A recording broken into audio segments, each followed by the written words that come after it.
Broadway's my beat. From Times Square to Columbus Circle, the gaudiest, the most violent, the lonesomest mile in the world.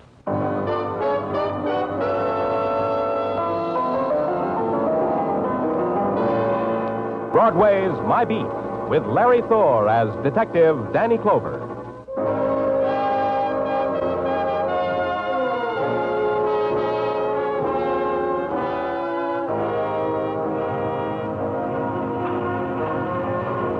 Broadway, it's an enchanted island or a prison cut off from the rest of the world.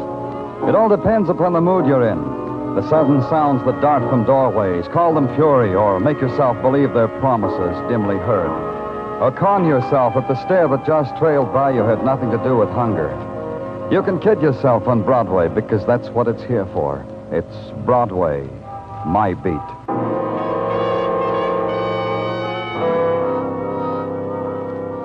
To a policeman, a telephone is an instrument of mayhem. It carries the after images of violent death with the speed of sound. The telephone told me there'd been a murder. It told me just now. It told me where. It told me to climb 6 flights of steps at the Ramsey Apartments, and I'd find death waiting for me in an elevator near the head of the stairs. Right over here, Danny. Hi, Muggavan. In here, in the elevator. There he is, Danny, on the floor. Who is he? No identification. Person unknown, shot to death by person unknown. Whereabouts of the shooting is a moot point. This man's too well dressed to go around without a wallet or some kind of identification. Maybe he was heisted. Who are you? Elevator man. Yeah, Danny, he runs the elevator. He called in the precinct. I got the call. Maybe a guy's wallet was heisted. Robbery, huh? With a deadly weapon. You. Funny man. What's your name, elevator man? Eddie Amboy, 1212 East 54th. You walk up 2, turn right, turn left, then walk up a half till there's nothing but a door. Eddie Amboy, my place. Okay, Eddie. Tell me about it. About what? Book him, Muggavan. I'm tired. Oh, about the guy here? I already did that. Ask this Muggavan here. I did the story to him. Mr. Clover's tired. Do the story again. Yeah. The guy pushes a buzz on the first floor. Where were you? In the sub-basement. Little thing's wrong with this elevator. I was fixing it. I'm conscientious. Go ahead. The guy buzzes, I bring the car up, I open the door. This guy gets in. He's holding his tummy like it aches him. He says, 6th floor, please. I close the door. I turn the handle. We ride. Now comes the 6th floor. We stop. I open the door. I look around. The guy's on the floor, dead. Tummy ache turns out to be caused by bullet. The story he told you, Muggavan? The same. If it gets too complicated, I'll be glad to do it again. Start all over from the sub-basement. You did good. Thanks. Can I have my elevator back now? It's not yours anymore, kid. When a man gets murdered on an elevator, the elevator suddenly belongs to the world. A man's dying takes many shapes, occurs in many places. It's rare that he has a choice. But the unknown, unnamed man whose face was now gaunt against the pressure of his cheekbones, whose eyes held no reflection of the light shining into them, seemed to have made one. He chose not to die in the street, but to crawl within the metal walls of an elevator, and the plain, the prosaic words, the dying words on his lips, he must have chosen too. Because for him they had meaning. It was my job to find out their meaning.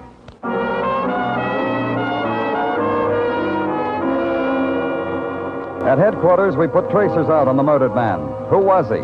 If we knew that, maybe we'd know why he had to die. And in the morning, I went back to the 6th floor he'd wanted. I had Muggavan's list of the tenants in the 3 apartments on that floor. I rang the first bell on the list. What do you want? You're Miss Conrad? What do you want? I'm from the police. Who is it, Martha? Who is it? Don't you think you'd better tell her? Martha, how dare you not answer me? Who is it? And don't tell me it's no one because I heard you whispering. Who is it, Martha? It's the police. Oh, how wonderful, the police. But isn't that the end? Show them in, Martha. No, wait, darling. First I want to paint my face. Come in. But I... It's all right. She's already done her face. Come in. Down this hole, please. No, don't come any closer. I want you both to stand right where you are. Especially you, policeman. You're Miss Conrad? Mary Conrad. You may call me Mary, because Mary's a grand old name. Martha. Yes. Martha, get the policeman and me something. A libation, a morning martini, anything the policeman wants. Don't go away, Martha. You afraid to be left alone with me, policeman? Miss Conrad, a man was murdered in this building last night. Murder? In this building? That's the end. Martha, did you hear what the beautiful man said? He got in the elevator and asked for the 6th floor. Was it you he wanted to see, Miss Conrad? The policeman must want a drink. No, Mary, he wants to. Do as I say, Martha. Don't be angry with me, darling. Just always do as I say. Now, where were we? Oh, yes, the murdered man. Who was he? We don't know, but I have a picture. A picture? How wonderful. Gimme. Here. Very distinguished. But so dead. So horribly dead. Do you know him? Would it make it easier for you if I did, policeman? Do you know him, Miss Conrad? I'm sorry, dreadfully sorry. We don't know this man, do we, Martha? Do we? No. No, we don't know him. Where were you last night, Miss Conrad? I was here. All day. All evening, all night. I didn't go out once. Did I, Martha? No. The commotion in the hall when the man was found. It didn't wake you? Did it wake me, Martha? No, you slept very soundly. You sleep in the same room with Miss Conrad, Martha? Well, Policeman, you talk to Martha as if she were a servant. But I thought... That's dreadful. Of course Martha's not a servant. She's my sister. Isn't she the end? Maybe I said something after that. I don't remember. What I do remember is waving my jaw a few times and trying to smile and give the impression of course she's your sister. What else? Then I left. The apartment door across the hall had a nameplate that said Jonathan Quill and was equipped with a door knocker, a brass dragon sticking his tongue out at me. I lifted him up and pushed his face against the door. And then it happened. The door swung open. I stepped inside. How was I to know I was standing in the middle of a train crossing? Jump over it, boy. Jump over it. You want to get hit by a train? Oh, yeah. You sure had a narrow squeak now, didn't you? Could have taken off a toe. Yeah. Hey, what goes on? Look at her go. Oh, an exact replica of the Super Chief. And almost as fast. Oh, always wanted to be a brakeman, boy. Became a millionaire instead. What did you want to become? A millionaire. I got to be a policeman instead. Glad you came. Never had a policeman watch for trains. Never thought about asking one. Well, now that you're delighted, Mr. Quill, I hope I won't do anything to break up your fun. I'm a policeman come to see about a murder. Yeah, murder? Wait till I throw the switch, boy. Wait till I throw the switch here. Just wait till I throw it. Did you see a murder? You mean the one down the hall? The elevator murder? I didn't do it, and I'll prove it to you. Mr. Quill. You bet I'll prove it to you. You want an alibi, don't you? That's why you came here. I know all about policemen. You want alibis. Harold! Harold! Yeah? Come in there. Harold, that's a policeman. You know what to do, Harold. Right over there. That's a policeman right there. Hello. My name's Harold Blake, Jonathan's partner. Danny Clover. You seem to have gotten Jonathan excited. Jonathan gets excited. Tell him, Harold. Tell him. You know what to do now. Tell him. Well, ever since the elevator boy was in here last night... Eddie Amboy? He didn't say anything about that. I didn't know he came in the apartment. Well, he reported the murder from here. You mean he used your phone to call the police? Yes, that's right, to call the police. I was here visiting with Jonathan. I live in the next apartment, you see. I see. Pretty late for visiting, wasn't it? By some standards. By some standards. Frankly, Mr. Clover, and you've probably never gotten an alibi like this in your life, we wanted to watch the trains on what we call the milk run. That's our alibi. Tell him what else, Harold. Go ahead. Oh, I don't think that's necessary. Go ahead. Tell me what else. Well, it's about the elevator operator, about Eddie. Jonathan thinks Eddie is the murderer. That's what I think. Oh? Why? Because Eddie is mean and spiteful and tried every which way to make an honest dollar. He's the type that murders other types. What else? Need there be anything else? Eddie is the killer. It's a hunch I have. I have made $1 million with my hunches. You see how it is, Mr. Clover. No, I don't see. But I'm going to try. Where there's peace, gentlemen, and quiet. Away from trains, gentlemen.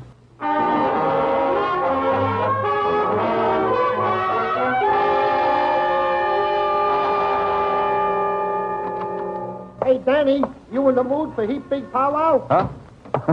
Say that again, Tartaglia. Powwow, that's Indian talk, a throwback. Try me once more, Tartaglia. Well, a throwback to last night. Every night I play Cowboys and Indians with Mrs. Tartaglia and my 6 boys. Yeah, and I am always an Indian. Hey, you should see my teepee, Danny. Surplus army blanket. There must be a string of beads around here somewhere, Tartaglia. Go play someplace else. Danny, please, be serious. We got work to do. Oh. Well, who makes medicine first, you or me? Huh? Oh, me, Danny, me. Now, this is a very grave matter. The technical boys say the signal system on the elevator where deceased unknown was found murdered. You follow me? Mm-hmm. They say said signal system was disconnected when they went over it. So? So, what makes the mystery into a big pile is that somewhere there is a discrepancy. Like what? Like a discrepancy in time. Detective Muggovan received the murder call at his precinct at 2:55 in the a.m. He noted it down. So? So, Dr. Sinsky says, after examination of said unknown deceased, that said unknown deceased was deceased for at least 2 hours when found, which would place the time of his murder, considering the here and there of police routine, at about 1 in the morning, not at 2:55 as was called in by the elevator operator. Now, this means the boy cut off the signal system. He should not be disturbed. Danny, I ain't finished. I can't never get a word out edgewise. Danny!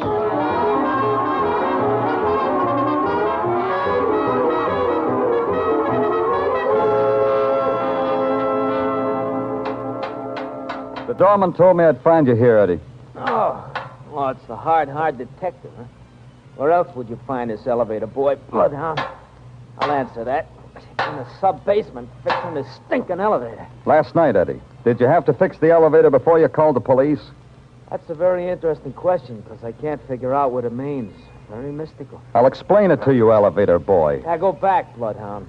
If you come under here with me, you might get your throat caught in a steel cable or something. Under here is for experts. From here, then. The call you made to the police, Eddie. How come it was almost an hour late? That's a long time, an hour. Hey, you're good. You boys are real good to find out a thing like that. We got experts, too, Eddie.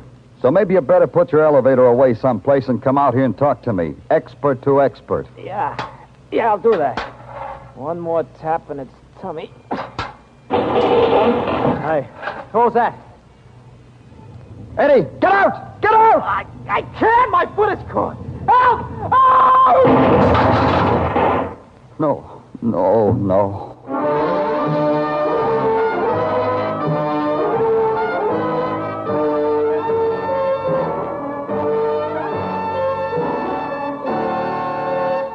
You are listening to Broadway's My Beat, written by Morton Fine and David Friedkin, and starring Larry Thor as Detective Danny Clover.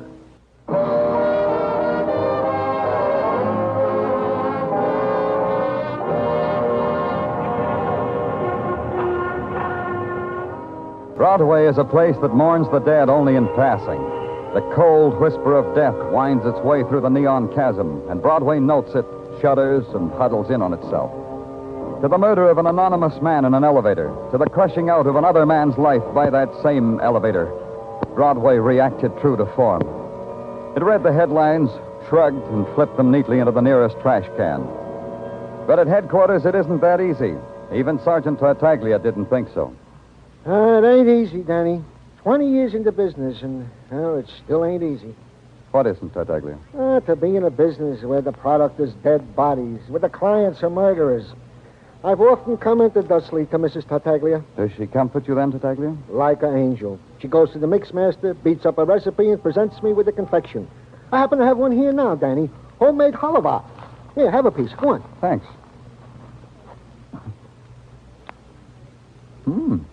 Good. Okay, Tartaglia, brief me. Oh, this halva. For her, it's like chewing on a dream, huh, Danny? My compliments to the missus. Brief me, Tartaglia. Yeah. Well, item. The unknown man found dead in the elevator of the first part is still, to all intents and purposes, unknown. Yeah, but you'll keep after it, Tartaglia. Oh, like an old hound dog. Item, the death of the elevator operator, Eddie Amboy. The boys in technical concur with your opinion that he was indubitably murdered. Well, it's generous of them. Yeah, they thought so. They said the hacksaw you found on the roof of the apartment building, plus the evidence that the elevator cable had been sawed through, this made it murder. What else, Tartaglia? Well, we have checked on the background of Eddie Amboy. Found he ran an elevator, and in his room had a wife, Mrs. Eddie Amboy. She there now? Oh, yeah, Danny, yeah. The boys are even now, keeping tabs on her. Tartaglia, give me the rest of that halva. I may need it for comfort.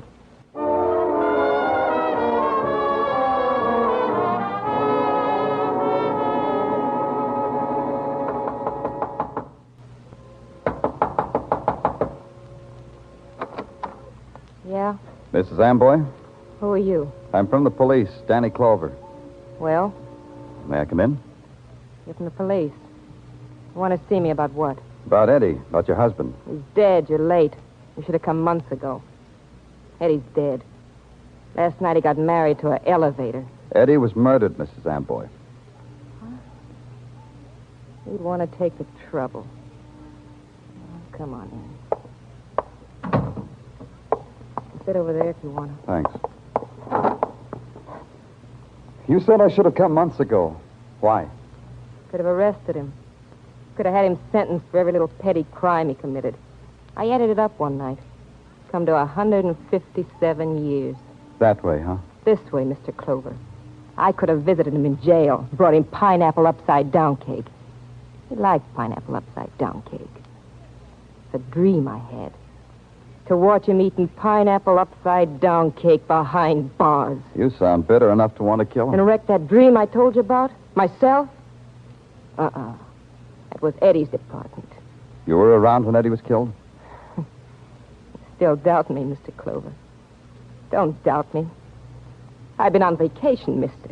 To Washington, the District of Columbia, to our nation's capital. 2-day all-expense tour by bus to gawk at the White House, Lincoln's Memorial. Miss Amboy. Eddie sent me away. He had a girl. When did you get back, Mrs. Amboy? This morning. Time to read the papers. And time to know that Eddie was dead. Time to come back here and sniff perfume I never had. Another woman. We'll check that. About the trip to Washington, I mean. Yes, sure. You know what I was just thinking, Mr. Clover? What? 6 years. I get my first 2-day vacation in 6 years and it becomes a matter for the police. How long will it be before Eddie leaves me alone? You've seen women like me before, mister. Help me out. How long will it be? We'll just check about that bus trip. No longer than that. Wait a minute. Don't go yet, Mr. Clover. I got it right here. Here. Take this wallet. What about it? Before I burned Eddie's clothes this morning, I went through them. Maybe he'd left me $5 insurance money. I found this wallet. Eddie never had no wallet like this. Anyhow, it's empty. Not quite empty. A picture of a man. An identification card. You know him? Not really, Mrs. Amboy, but I know about him. He's a man who didn't get off an elevator.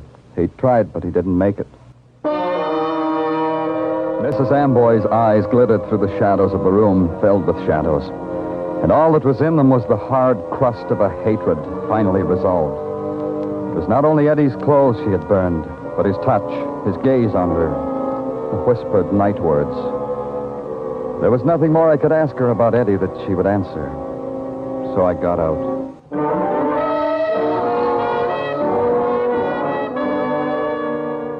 The picture, the identification card and the wallet she gave me belonged to the man who had been murdered and found in the elevator. Now I knew who he was, but I needed more than that. There was an address on the card. I went to it. Oh, well, I'm afraid you'll have to come back some other time, sir. Dr. Stafford is not in. I know that. I'm from the police. Danny Clover. And you? The attendant. I helped Dr. Stafford. We have a small hospital here. Only Dr. Stafford and myself. Police? Yes. I want to... Well, I'm afraid you'll have to take up whatever it is you want with Dr. Stafford. I'm not in a position. What is it you want, Mr. Clover? Something like this. How is it you don't seem to know that Dr. Robert Stafford is Well, dead? he often takes trips away from here for 2 or 3 days at a time. I never could. Dead? Murdered. That's impossible. Well, he was so hale and hearty when he left here. He was so... Murdered. I knew it would happen someday. I knew it, and I told him so many times. Why? Why did you tell him that? Because of the nature of his profession. Dr. Stafford was a psychiatrist, a very competent one. Some of the people he treated were mad. Murderous and mad. You've only to read their records. Appalling. Where are they? What? The records. Where are they? Oh, in his office in there. But you've no right. You've no right. Those are Dr. Stafford's. Please, Mr. Clover. These papers here on the desk? Are these records? Yes, Dr. Stafford was studying those the night he went away. I haven't touched them. Dr. Stafford didn't like them. Case history, Conrad. Doesn't make sense. I can't understand what's written here. Psychiatrist records are like that, Mr. Clover. Mr. Clover, you can't take those with you. They belong to Dr. Stafford.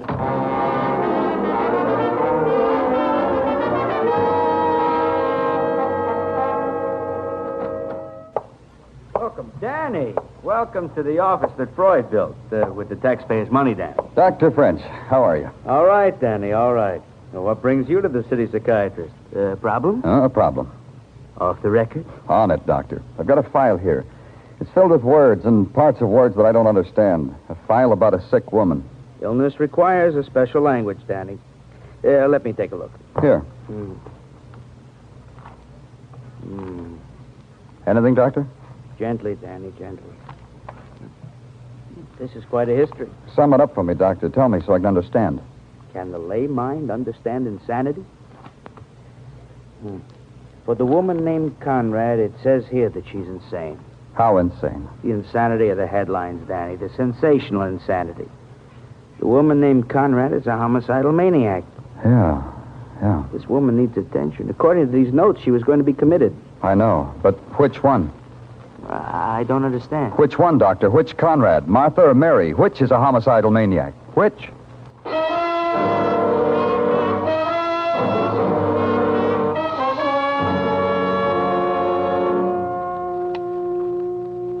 Tartaglia, get in here. Yeah, Danny, yeah. I was just in the... Hey, what are you doing with your gun, Danny? The old ammunition don't please you? Something like that. Tartaglia, I've got a thing for you to do. Always a pleasure, Danny. Tell the boys in the press room we've captured a homicidal maniac. Oh, that's nice. Huh? Hey, where, Danny? Where is he? A woman, Tartaglia. A mad woman named Conrad. Tell the reporters we're holding her for the murders of Dr. Robert Stafford and Eddie Amboy. Huh? You have spoken, Danny. But what, Tartaglia? Well, me, a policeman, it makes me ashamed to confess it, but I don't know what's going on in the police department. Oh, I'll whisper it in your ear, then you'll know. Eddie Amboy, he was the key, Tartaglia. The key to what, Danny? To the murder of Dr. Robert Stafford, to his own. Because he saw the Conrad woman kill Stafford, then blackmailed her in his own special way. Eddie had special ways. Well, if I could only understand it, it would explain something. Well, it explains Eddie's delay in calling the police. He had to fix it up with the murderer, Tartaglia. It took him an hour. When he finally convinced her, he called us.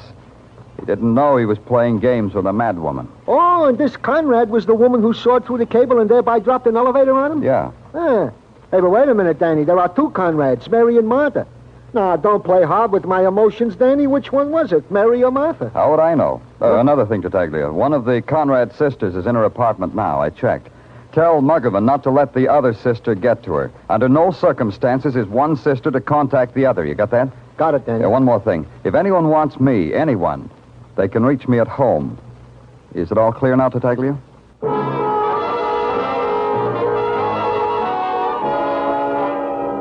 So I went home. I tapped on the landlady's door, told her I was expecting visitors, told her to send them up. In my apartment, I hung my shoulder holster with a gun across a chair, then sat facing the window, trying to hold on to at least one of the answers that kept nudging themselves through my mind. But they were fleeting and of no consequence. A murderer might come calling tonight. This was the thought that crowded out the rest of the thoughts. And then, below me, captured in the pool of light spread by the street lamp, a silhouette. A woman. A woman who looked for a house number, found it, walked to the door beneath me.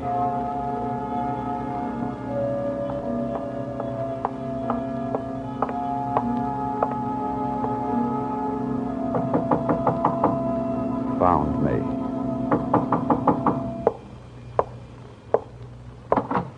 Good evening, Miss Conrad. May I come in? I want you to. Over there, Miss Conrad. Sit down. No. I'd rather stand. All right.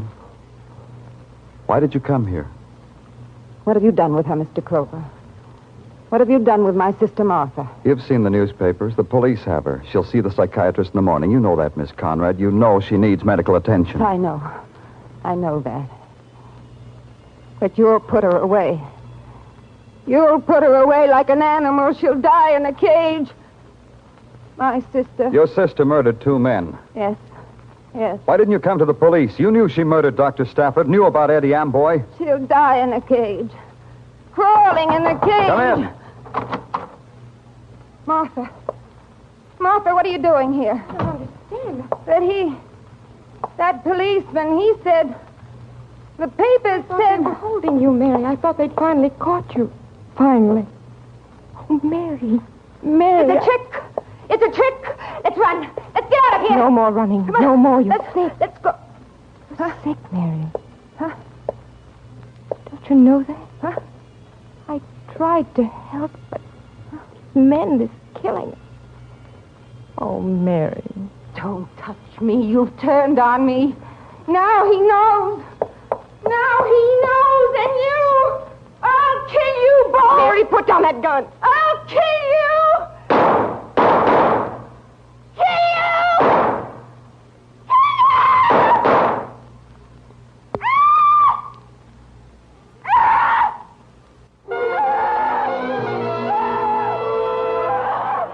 The smoke from the gun curled up and mixed with her hair, and behind the smoke, her face, fury disintegrating, dissolving into disbelief. She stood there, her body taut, her mind clutching for one fleeting instant of sanity that it was through, over, done with. The simple recognition that the gun had been harmlessly loaded. Then she rejected everything.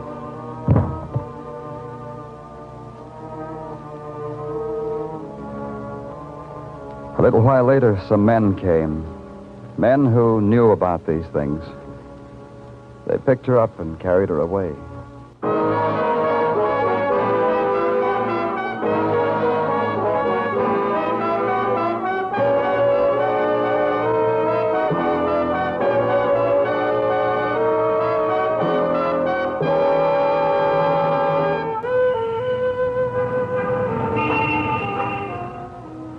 Broadway's deserted now, except for those who'll never quit. Those who wear peepholes for eyes, the dream walkers, the people who want to laugh. They search behind doorways, in alleys, through shuttered windows. And they never go home, because they can't. It's Broadway, the gaudiest, the most violent, the lonesomest mile in the world. Broadway, my beat.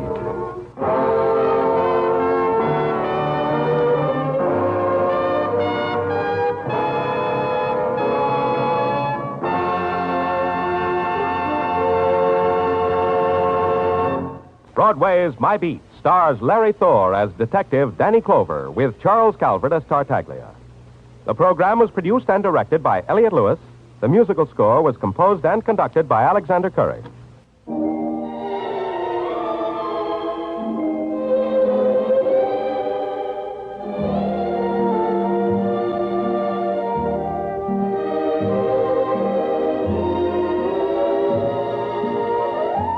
This is the United States Armed Forces Radio and Television Service.